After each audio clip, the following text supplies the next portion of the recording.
यदि ये सिद्धांत बना दिया जाए कि पहले परिवार को सुधारो, फिर मोहल्ले को सुधारो, फिर अपने गांव को सुधारो, फिर अपनी तहसील को सुधारो और ज़िले को सुधारो, तब दूसरे ज़िले में जाके बात करो, फिर पूरे प्रदेश को सुधारो, फिर बार-बार बढ़ते जाओ।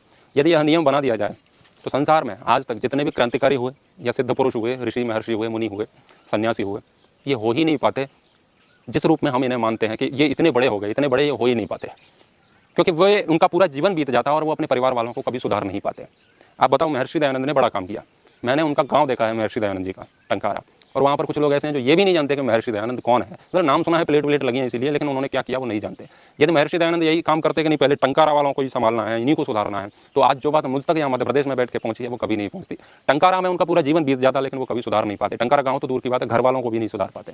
आज तक कोई भी ऋषि मुनि नहीं सुधार पाया। क्रांतिकारियों को देख लीजिए, चंद्रशेखर आजाद देश में क्रांति मचा दी, भगत सिंह उन्होंने क्रांति मचा दी, वीर सावरकर उन्होंने देश को बहुत कुछ दिया, नेताजी सुभाष चंद्र बोस उन्होंने देश को बहुत कुछ दिया। अब आप इनके गाँव में चले जाइए और इनके परिवार वालों को देखिए कि ये समाज के लिए क्या कर रहे हैं। कभी उन्होंने उस समय भी नहीं उतना किया, और आज भी भगत सिंह का परिवार है तो उस परिवार के लोग उसमें हैं, तो ऐसे कुछ ही परिवार हैं, तो उनके रिश्तेदारों को पूछो, उनके मोहल्ले वालों को पूछो।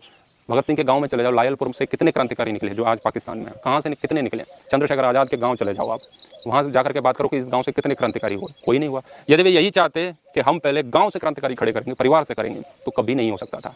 भगत सिंह और चंद्रशेखर आजाद का मिलन कभी हो ही नहीं पाता, क्योंकि चंद्रशेखर आजाद अपने उस मध्य प्रदेश के गांव से कभी बाहर निकल ही नहीं पाते, और भगत सिंह वही समझाते रहते लोगों को लायलपुर में अपने परिवार को बैठे बैठे, अपने रिश्तेदारों को, अपने मोहल्ले वालों को, तो वे कभी यहाँ पर आ नहीं पाते, और ये दोनों मिलकर के जो बड़ा किया वो नहीं कर पाते।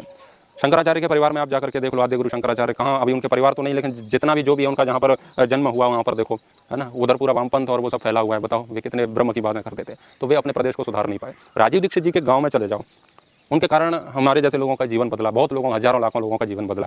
राजीव दीक्षित जी के गांव चले जाओ और आप उनसे पूछो लोगों से कि राजीव दीक्षित का घर कौन सा है, तो वहाँ आसपास में जो लोग मोहल्ले वाले बैठे हुए होते हैं ना, वो कहते हैं अच्छा वो जो पेप्सी एप्सी का विरोध करता था, वो कहता था स्वदेशी अपनाओ, और ये अंग्रेज ऐसे थे वही ना, वो अपने, अरे वो तो दूसरे वाला बोलता है वो है ना राजीव भाई अपना, वो राजीव वो था ना उसका लड़का, ये भैया ये घर है उसका, वहाँ चले जाना। तो ये राजीव भाई के प्रति उनकी भावना है, तो वो अपने गाँव को नहीं सुधार पाए। उनके गाँव में बैठ करके पेप्सी कोका कोला बिकता है।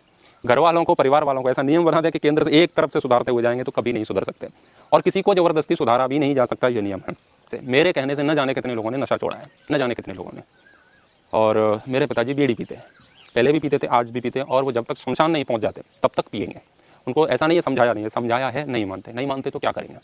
यदि मैं ये नियम बना के चलता कि नहीं पिताजी जब तक बीड़ी नहीं छोड़ देते तब तक मैं किसी को नशे के लिए कहूँगा नहीं, तो क्या ये जितने लोगों ने मेरे कहने से नशा छोड़ा है वे छोड़ पाते? क्योंकि मुझे पता है मेरे पिताजी मर नहीं जाएंगे तब तक बीड़ी पिएंगे, तो इसका मतलब क्या मैं अपना ये जो भी कुछ लोगों को समझाता हूँ नशे पर, ये मना कर दें?